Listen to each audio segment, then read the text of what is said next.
Betrayal doesn't always come with blood or blades. Sometimes it smiles at you. My name is Eric, and I learned something the hard way. Betrayal doesn't always announce itself with cruelty. It doesn't always scream or strike. Sometimes it arrives wrapped in silk and perfume, masked by familiar smiles and soft laughter. Sometimes the deepest kind of betrayal wears the face you've loved the most. I built my life on a few principles: loyalty, hard work, and honesty. I believed that if I poured myself into my career, stayed faithful in my marriage, and envisioned a future rooted in love and integrity, the universe would reward me. And for a while it did. Or so I thought. I had a stable career in one of the industry's top firms. I worked long hours, far beyond what was expected. As others packed up at 5 p.m., I kept going, not out of obligation but out of belief. I thought I was building something lasting, something meaningful, a life worth being proud of. I was married to a woman I adored, Jolene. She was elegant, intelligent, the kind of woman people admired effortlessly. I trusted her completely. I never doubted her.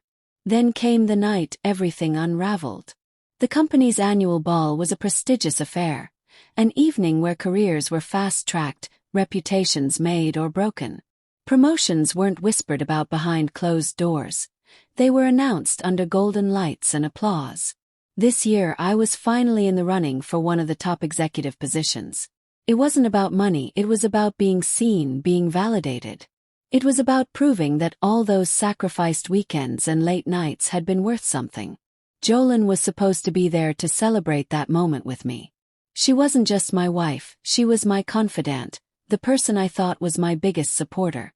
That night she looked like a dream. A black dress that curved against her like it was made for her alone.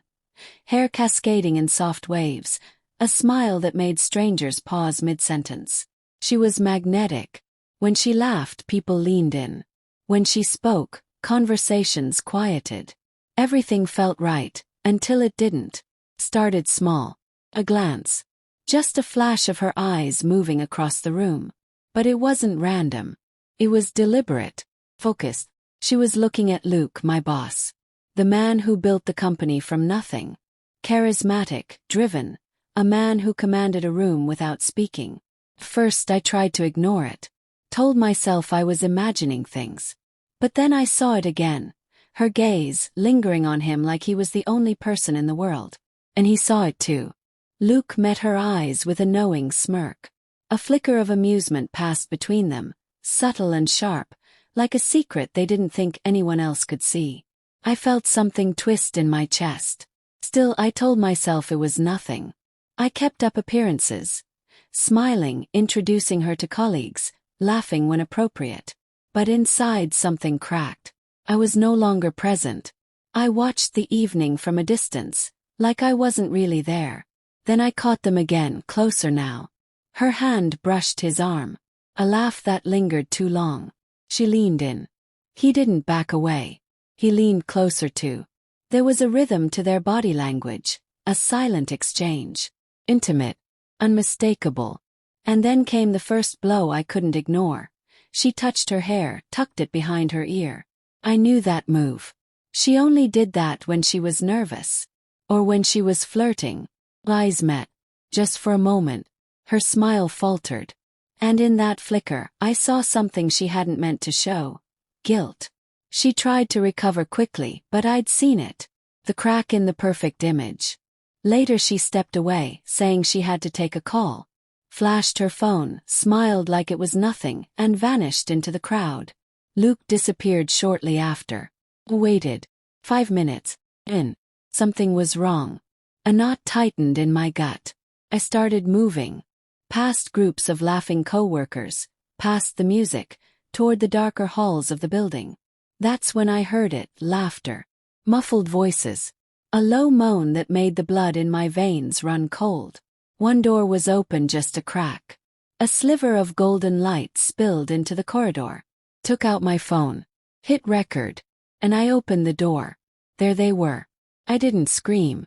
I didn't say a word. Turned. I walked away. Drove home in silence. Sat in the driveway staring at the house I once believed was filled with love. Now it felt hollow. Like a stage set built to look like a home, but without anything real behind the walls. Packed a bag. I wouldn't sleep there again. Not in that bed. My phone rang, 12 missed calls. Old Jolene. I didn't answer. I let her sit in the uncertainty. Let her stew in the consequences of her choices. When I was almost done packing, the front door opened. She burst in, breathless, mascara running, her face crumpled in panic. "Eric, just listen to me." I stared at her. A laugh escaped me, bitter and sharp. She grabbed my arm, sobbing. "It didn't mean anything. Don't throw us away over this." I turned to her, my voice cold. "You humiliated me. In front of my coworkers, my friends. And now you want to talk about saving this." Tears spilled freely down her cheeks. "I love you," she whispered. I stepped back, her touch burning my skin. "You lost the right to say that. You had a choice." She collapsed in on herself, shaking. "Eric, please. We're done," I said. "I'm divorcing you." The words crushed her. But I didn't stay. I left to the sound of her cries. That night I checked into a motel. Slept with my eyes open, staring at the ceiling.